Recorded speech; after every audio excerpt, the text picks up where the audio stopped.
Bonjour tout le monde, bienvenue et merci beaucoup d'avoir venu regarder cette vidéo. Aujourd'hui, j'ai décidé de vous partager mes réflexions sur un sujet que je considère de très important qui a lieu parmi la population où on habite.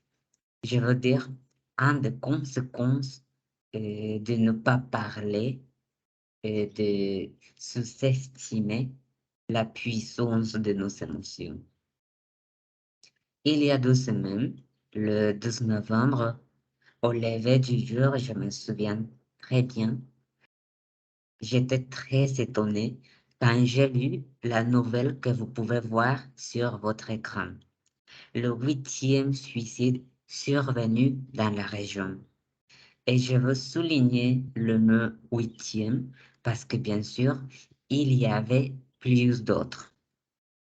Et je me demandais qu'est-ce qui se passe. Puis, j'ai lu que d'après Durkheim, le suicide a des facteurs sociaux et personnels.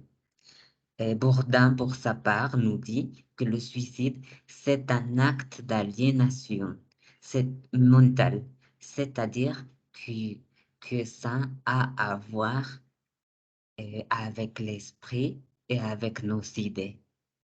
Et finalement, Thierry nous dit que le suicide a également des causes morales et sociales.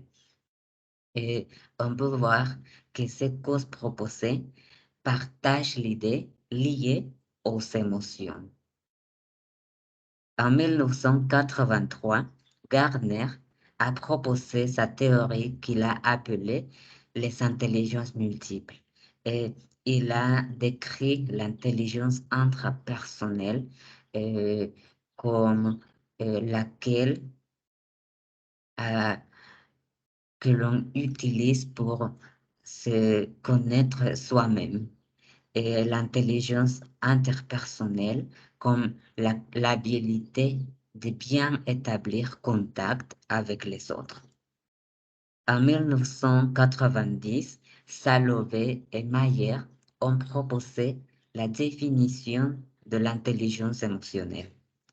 Il dit que cette intelligence, c'est l'habilité tout d'abord à reconnaître et puis à gérer nos propres émotions et finalement celles des autres.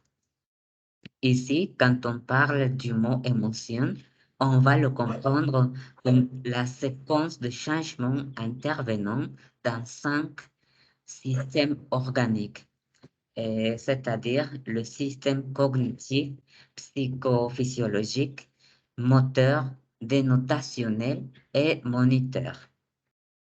Et voici, on voit la roue des émotions de Plutchik, où on voit les émotions primaires telles comme la joie, la peur, la tristesse et la colère. Et je vous invite, les amis, à vous demander pourquoi est-il important de réfléchir à ce sujet. Et je pourrais dire que l'on doit se souvenir, se rappeler qu'il y a beaucoup de personnes qui travaillent et qui étudient et qu'à un certain moment de leur vie perdent leur motivation de continuer à faire ce qu'ils faisaient et ce qu'ils aimaient faire. Et ces personnes pensent aussi que la vie n'a pas de sens.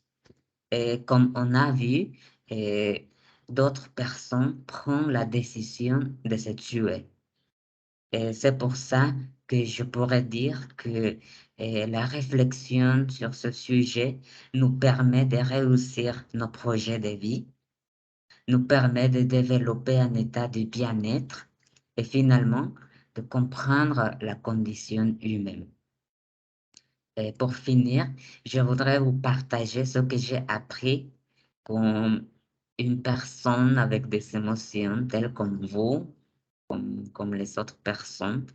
J'ai appris à chercher la compagnie de mes amis quand je me sens triste ou quand je me sens mal. Et j'ai appris aussi à laisser les savoir, c'est-à-dire à laisser mes amis savoir que je les apprécie beaucoup. Et c'est un conseil aussi que je vous donne, les amis. Laissez vos amis savoir que vous les appréciez. Et finalement, maintenant, j'essaie de pratiquer l'empathie plus avec les nouvelles personnes que je connais. Maintenant, oui, pour finir, je voudrais remercier mes amis. Merci beaucoup d'être là toujours pour moi et de m'aider à m'en sortir quand je me sentais mal. Et j'apprécie beaucoup euh, vos aides dans ma vie. Et merci beaucoup aussi la vie de m'avoir donné ces anges dans ma vie. Et ça y est, les amis. J'ai fini ma présentation. Merci beaucoup et on se voit bientôt.